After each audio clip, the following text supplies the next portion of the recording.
मित्रांनो नमस्कार. कांदा व लसूण शेतीशी संबंधित काही महत्त्वाच्या बातम्या, महत्त्वपूर्ण माहिती, समस्यांच्या अचूक निराकरणासाठी आम्ही आपल्यासाठी घेऊन आलो आहोत. शेतकऱ्यांचा साथीदार कांदा व लसूण समाचार.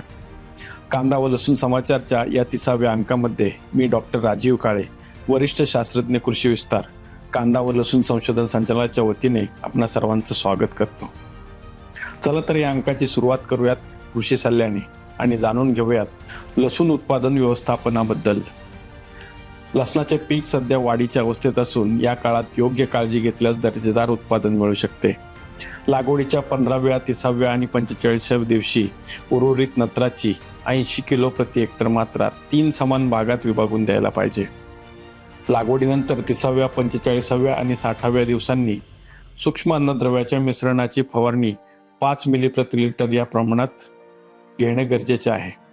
लसूण लागवडीनंतर 40 ते 60 दिवसांनी हलकी खुरपणी करणे अत्यंत गरजेचे आहे. यामुळे जमिनीतली हवा खेळती राहते आणि लसणाच्या गाठींचा विकास हा चांगला होऊन उत्पादन चांगले वाढते. शेतकरी बंधूंनो, आजच्या सविस्तर चर्चेमध्ये आपण जाणून घेणार आहोत कांदा बीजोत्पादनातील मधमाशीच्या महत्त्वाबद्दल. शेतकरी मित्रांनो, कांद्याचं फूल जर आपण पाहिलं तर अतिशय गुंतागुंतीचं असतं.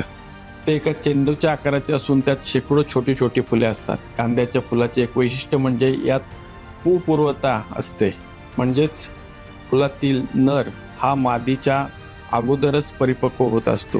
त्यामुळे कांद्यामध्ये स्वपरागीभवन होऊ शकत नाही. अशा वेळी एका झाडावरील परागकण दुसऱ्या झाडावर नेण्यासाठी आपल्याला एका विश्वासू दूताची गरज असते आणि ते काम मधमाशी अत्यंत चोखपणे बजावत असते. जर या पंख असलेल्या कारागिरांनी आपले काम चोख केले नाही तर तुमचे बियाणे तयार होऊ शकत नाही. मधमाशी ही केवळ शेतातील पाहुणी नसून ती कांदा बीज उत्पादनातील सर्वात महत्त्वाचा कामगार आहे. कांद्याच्या पांढऱ्या फुलांमध्ये अनेक कीटक आकर्षित होत असतात, परंतु सर्वच परागीभवनासाठी कार्यक्षम नसतात. युरोपियन मधमाशी, त्यालाच ॲपिस मेलिफेरा म्हणतात, आणि भारतीय मोहरी मधमाशी, त्यालाच अपिस सेरेना इंडिका असे म्हणतात. या दोन्ही मधमाशा बीज उत्पादनात सर्वात मोठी भूमिका बजावतात. त्याचप्रमाणे आग्या माशा, त्यालाच ॲपिस डॉर्सेटा म्हणतात, आणि फुलोरी किंवा छोटी माशी ॲपिस फ्लोरिया या देखील शेतातील परागीभवनासाठी अत्यंत महत्त्वाच्या आहेत. कांद्याच्या फुलातील मकरंदामध्ये साखरेचे आणि पोटॅशियमचे प्रमाण जास्त असते, जे या मधमाशांना आकर्षित करते. त्यांच्या अंगावर असलेले सूक्ष्म केस आणि पायातील पराग टोपल्या हजारो परागकण एका फुलावरून दुसऱ्या फुलावरती सहजपणे वाहून नेतात, ज्यामुळे बीजधारणा यशस्वी होते. मधमाशांची संख्या आणि शेतकऱ्यांचा नफा याचा थेट संबंध आहे. जेव्हा शेतात मधमाशांची हालचाल वाढते तेव्हा प्रत्येक फुलात बियाणे तयार होण्याचे प्रमाण मोठ्या प्रमाणात वाढत जाते. हे केवळ बियांच्या संख्येपुरतेच मर्यादित राहत नाही, तर यामुळे बियाण्याची प्रत देखील सुधारते. मधमाशांमुळे होणाऱ्या परपरागीभवनामुळे बियाण्यांमधील संकरित जोम हा वाढतो आणि त्यामुळे येणारा कांदा एक समान आकाराचा आणि रोगप्रतिकारक बनतो. प्रयोगांमध्ये असे दिसून आले की ज्या शेतामध्ये मधमाशांच्या पेट्या ठेवल्या जातात तिथे बियांच्या उत्पादनात 30 ते 50% वाढ झालेली असते. मधमाशा नसतील तर कांद्याचे गोंडे मोठे दिसतात, परंतु त्यामध्ये बियाणे भरले जात नाही. या नैसर्गिक शक्तीचा पूर्ण लाभ घेण्यासाठी शेतकऱ्यांनी काही खबरदारी देखील घेणे आवश्यक आहे. सर्वात पहिली गोष्ट म्हणजे वेळेचे नियोजन. जेव्हा कांद्याचे पीक हे 10 ते 15% फ्लोऱ्यात असते तेव्हाच मधमाशांच्या पेट्या शेतात ठेवणे गरजेचे आहे. जर खूप आधी मधमाशा ठेवल्या किंवा मधमाशाच्या पेट्या ठेवल्या तर मधमाशा इतर फुलांकडे वळण्याची शक्यता असते. दुसरे आणि सर्वात महत्त्वाचे म्हणजे कीटकनाशकांचा वापर करताना काळजी घेतली पाहिजे. जर एक कीट नियंत्रणासाठी फवारणी करणे अनिवार्य असेल तर ती नेहमी संध्याकाळच्या वेळी करावी, जेव्हा मधमाशा त्यांच्या पोळ्यात परतलेल्या असतात. तसेच नेहमी मधमाशांना सुरक्षित असणारे कीटकनाशकच निवडावे. शेतात जवळच शुद्ध पाण्याची सोय ठेवावी, कारण कांद्याचा मकरंद घट्ट असतो आणि तो खाल्ल्यानंतर मधमाशांना पाण्याची खूप गरज लागते.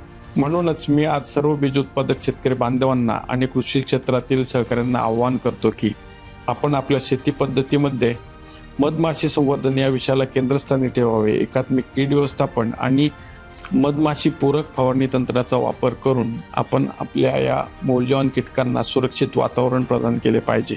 वैज्ञानिक दृष्टिकोन आणि पर्यावरण प्रती असलेली आपली जबाबदारी यांची सांगड घातल्यास आपण नक्कीच अधिक शाश्वत आणि समृद्ध कृषी भविष्याकडे वाटचाल करू शकू. शेतकरी बंधूंनो, चला तर आपण जाणून घेऊयात संस्थेच्या काही महत्त्वाच्या बातम्या. 19 नोव्हेंबर 2025 रोजी आयोजित PM किसान कार्यक्रम अंतर्गत पंतप्रधान नरेंद्र मोदीजी यांनी देशभरातील शेतकऱ्यांच्या खात्यात PM किसान सन्मान निधीची रक्कम थेट हस्तांतरित केली. या निमित्ताने ICR ओझर येथे विशेष कार्यक्रम आयोजित करण्यात आला, ज्यामध्ये अनेक शेतकऱ्यांनी सहभाग नोंदवला.